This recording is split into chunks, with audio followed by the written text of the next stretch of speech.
Hello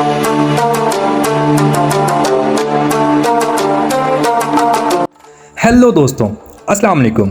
कुर्बानी की ईद पर लिए गए बकरे और दूसरे जानवर वैसे तो सभी बहुत प्यारे होते हैं, लेकिन कुछ जानवर इतने बड़े होते हैं कि उनको देखकर दिल खुश हो जाता है।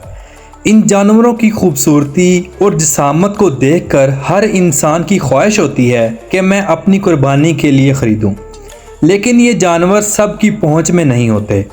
हर साल पूरे पाकिस्तान समेत दुनिया के कई मुल्कों में इस सुन्नत इब्राहीमी को पूरा करने के लिए बहुत से शौक़ रखने वाले और साहिब इस्तात रखने वाले लोग बड़ी ईद के मौके पर अपने लिए बेहतरीन से बेहतरीन जानवर की तलाश में निकल पड़ते हैं और अपने बजट और शौक़ को मद्देनज़र रखते हुए इस सुन्नत को पूरा करने के लिए खूबसूरत से खूबसूरत जानवर की तलाश करते हैं। हर साल मंडियों में बहुत से ऐसे जानवर आते हैं जिनकी कीमत हज़ारों में नहीं बल्कि लाखों में होती है। इन खूबसूरत और बड़े जानवरों को देखकर इंसान का दिल खुश हो जाता है।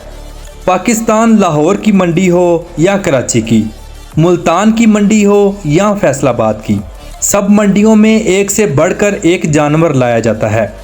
इन जानवरों को मालिकान हजरात बहुत शौक़ से पालते हैं।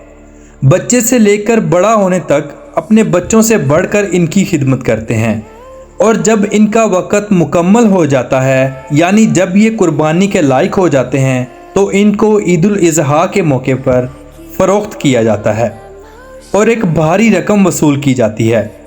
इनको पालने में हर वक्त इनके आगे पीछे रहना, इनकी देखभाल करना इन जानवरों से उल्फत और मोहब्बत पैदा कर देता है। मंडियों में अगर आप लाए जाने वाले बकरे देखें जो एक से बढ़कर एक होते हैं, इनकी नस्ल, रंग, कद और जिसामत को देखकर लगता ही नहीं कि ये बकरे हैं। ऐसे लगता है जैसे बड़े बैल हों। पूरे पाकिस्तान में बहुत सी नस्लों के बकरे जिनके कद और जिसामत आम बकरों से कई गुना बड़े होते हैं। इनकी कीमत लाखों में होती है और शौकीन हजरात इनको हंसी खुशी ख़रीदते हैं। बहुत सी वीडियोस में देखा गया कि जब मालिकान इनको बेचते हैं तो रोते हैं। यही नहीं बल्कि बकरे भी रोते हैं। बेशक वो जानवर हैं, लेकिन मोहब्बत और उन्स की वजह से जानवरों में भी एहसास और उल्फत का मादा जाग जाता है। वो भी मालिकों से उतना ही प्यार करने लग जाते हैं। इनके अलावा मंडियों में आने वाले बैल जिनको देखकर इंसान की रूह ताज़ा हो जाती है। इनको संभालने वाले मालिकान को दाद देने को जी चाहता है। इतने खूबसूरत और पहाड़ जैसी जिसामत रखने वाले ये जानवर अपनी एक दहशत रखते हैं, लेकिन इनमें अक्सरियत उन जानवरों की होती है जो मुकम्मल एक फार्म में परवरिश पाते हैं और बड़े होते हैं। इनको संभालना हर किसी के बस की बात नहीं। इनकी अच्छी खुराक का ख्याल रखना, मौसम से बचाना, सब चीज़ें अगर मद्देनज़र रखी जाएं तो शायद इनको पालने वाला अपने बच्चों से ज़्यादा इनकी केयर करता है। और जब मालिकान इनको बेचने के लिए निकालते हैं तो दुनिया की आंखें खुली की खुली रह जाती हैं।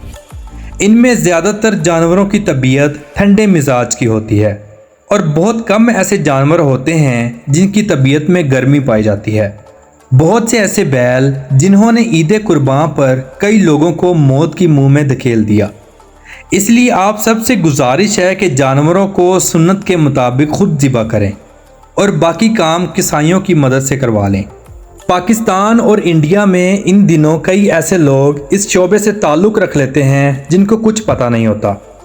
इन चीज़ों का ख़ास ख्याल रखें ताकि इतना कीमती जानवर ज़ाया होने से बचा लें। मोअज़्ज़िज़ दोस्तों, अल्लाह ताला से दुआ है कि हम सब मुसलमानों को कुर्बानी करने की हिम्मत दे और जो लोग कुर्बानी करते हैं उनको गरीबों का ख्याल रखने की हिम्मत और ताकत दे। बाज़ दफ़ा साथ वाला घर गोश्त को तरसता रहता है और लोग इन चीज़ों का ख्याल नहीं रखते। हकूक़ुल इबाद का ख्याल रखने वाला इंसान इस दुनिया में भी अफजल है और आखिरत में भी। तो मोअज़्ज़िज़ दोस्तों, ये थी आज की प्यारी और दिलचस्प वीडियो। उम्मीद करता हूँ कि आपको अच्छी लगी होगी। अपनी राय का इजहार कमेंट बॉक्स में ज़रूर कीजिएगा और नए दोस्तों से गुजारिश है हमारे चैनल को सब्सक्राइब ज़रूर कर दें। तो कल मिलते हैं इंशाल्लाह एक नई और ज़बरदस्त वीडियो के साथ। अल्लाह हाफ़िज़ व नासिर, खुदा हाफिज़।